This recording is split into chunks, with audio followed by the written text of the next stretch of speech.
আমরা বেশিরভাগ মানুষ সারা জীবন রমজান মাসে রোজা রাখি। অনেকে আছেন বয়স এখন 40, 50, 60 বছর পর্যন্ত হয়ে গেছে, প্রতি বছরই মাশাআল্লাহ রোজা রাখেন। রোজা কেন রাখেন সেই উদ্দেশ্যই জানেন না। আপনি কেন রোজা রাখেন সেটাই যদি না জানেন তো এই রোজা আপনার কি কাজে আসবে? এই যে রমজান মাসে আমরা রোজা রাখি, রমজান মাসে যে আল্লাহ তাআলা রোজা ফরজ করেছেন, এটা কেন ফরজ করেছেন, উদ্দেশ্য কি? আমরা যারা আছি সামনে উপস্থিত, আমরা কে বলতে পারবো? রমজান মাসে যে আল্লাহ তাআলা রোজা ফরজ করেছেন, এটা কেন করেছেন? আর কারোর কোনো উত্তর আছে? ওই যে এক ভাই হাত তুলছেন, বলেন। আপনার পাশের জন কি অর্জন করা? আত্মশুদ্ধি অর্জন করা। আর কোনো উত্তর আছে কারোর?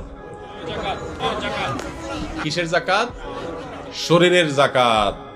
আর কোনো বলেন বাবাজি। তাকওয়া অর্জন করা। আর কারোর কোনো উত্তর আছে? ভিন্ন কোনো উত্তর নাই?